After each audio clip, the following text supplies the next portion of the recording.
Hello friends, कैसे हैं आप लोग। आज हम लोग पढ़ेंगे MAHN यानी master of arts in Hindu studies, जिसमें आज पढ़ेंगे MHN 004 के खंड 3 में इकाई 1 माया, शक्ति और प्रकृति, जिसमें आज हम आपके लिए लेकर आए हैं माया के स्वरूप।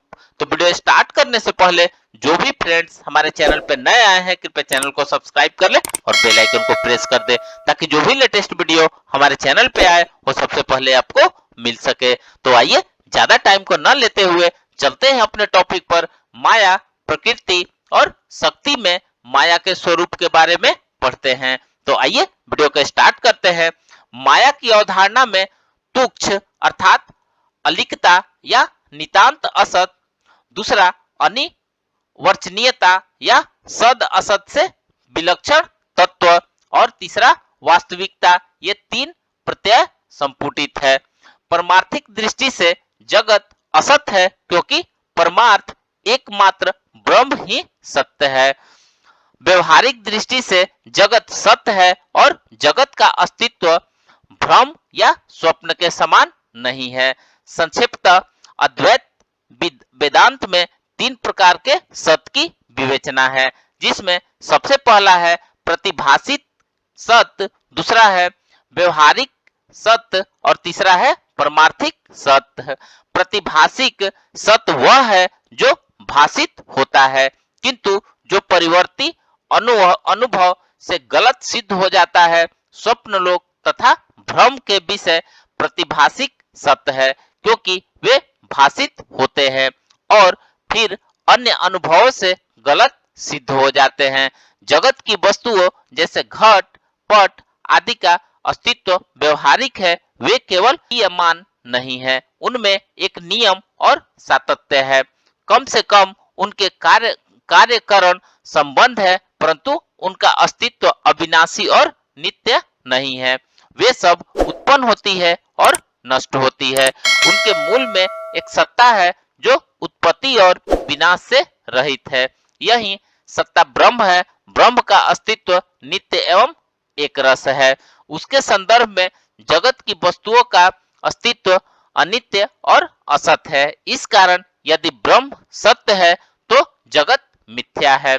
इस दृष्टि से परमार्थ केवल ब्रह्म को ही सत्य माना जाता है और ब्रह्म से भिन्न कुछ है वह सब मिथ्या माना जाता है।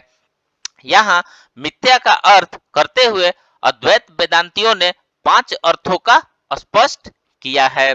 पहला, मिथ्या का अर्थ सद से अभिन्न तत्व है।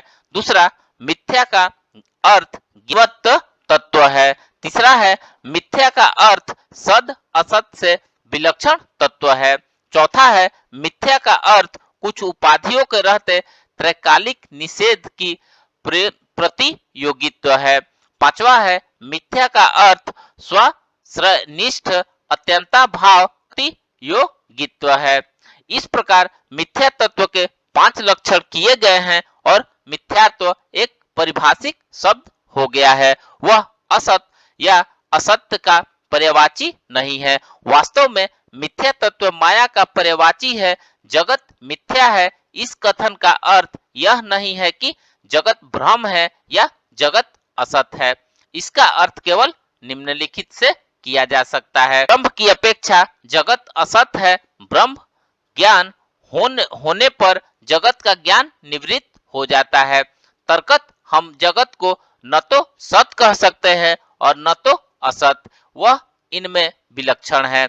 जगत की सत्ता त्रैकालिक निषेध का प्रतियोगी है। जगत की सत्ता स्वनिष्ठ है, अत्यंता भाव का प्रतियोगी है।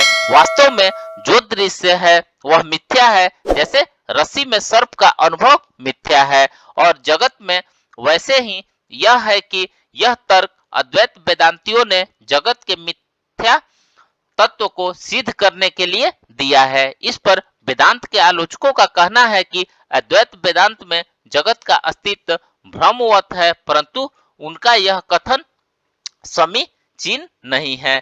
कारण जगत का अस्तित्व व्यवहारिक है और रस्सी में सर्प का अनुभव प्रतिभासिक है। व्यवहारिक और प्रतिभासिक सत्ता में भेद करने वाले अद्वैत वेदांती जगत और सर्प के अस्तित्व को एक जैसा नहीं कहते हैं। दृश्यत्व जगत और रस्सी के सर्प दोनों का विधेय है। दृश्यत्व वास्तव में अनुभव का विषय है, परंतु वह सदा वर्तमान नहीं रहता है और रहता है, अर्थात अदृश्य तत्व आगंतुक है।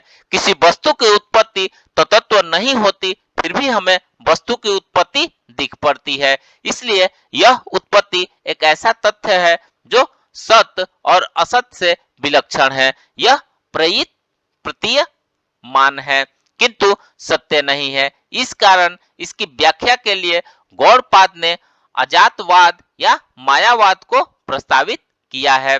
सत्य से माया द्वारा इस जगत की उत्पत्ति होती है। आगे चलकर शंकराचार्य ने केवल उत्पत्ति को ही नहीं किंतु समस्त विषयों में माया मात्र कहा है, क्योंकि ये विषय अनुभव में आते हैं परंतु सत्य नहीं है। इस प्रकार मायावाद जगत की व्याख्या है, विषयानुभव की व्याख्या है। आइए अब नेक्स्ट देखते हैं नाम रूपात्मिका माया। नाम और रूप माया है और वे जिसके नाम और रूप है वह सत्य है, वह है प्रकाशित होता है और आनंद है। यह ब्रह्म का लक्षण है। इसी को सत्य ज्ञानम अंततम ब्रह्म कहा जाता है। इसका वर्णन अनेक नामों और रूपों में होता है। नाम रूप परिच्छेद है और ब्रह्म अपरिच्छिन्न है। देश काल और वस्तु अपरिच्छिन्न होने के कारण उसे अनंततम कहा जाता है। वास्तव में व्यवहार के सभी विषयों का कोई नाम नहीं, कोई नाम होता है और कोई रूप होता है। इन नाम रूपों में जगत का आभास होता है। इन्हीं नाम रूपों का विश्लेषण देश काल निमित्त आदि के द्वारा स्पष्ट किया जाता है। स्पष्टीकरण की इस सभी विधाओं को मायावाद मानता है और इन सब के अंत में वह कारण कार्यभाव को रखता है। फिर कार्य को वह कारण का संस्थान मात्र मानता है, इसलिए वह कारण को सत्य और कार्य को उसका मात्र विवर्त मानता है।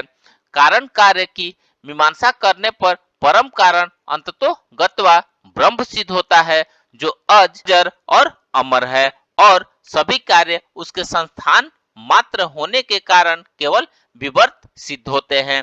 इस प्रकार माया ब्रह्म विवर्तवाद है। प्रलय दशा में जिसमें समस्त जगत शक्ति रूप में नापा जाता है और सृष्टि में जो अभिव्यक्ति होती है वह माया है। इस प्रकार माया का अर्थ जगत की मूल प्रकृति है। तो फ्रेंड्स, इस प्रकार से आज हमने माया, प्रकृति और शक्ति में माया के स्वरूप के बारे में पढ़ा। तो मिलते हैं एक नए वीडियो के साथ में, तब तक हमारे चैनल पे बने रहिए। धन्यवाद।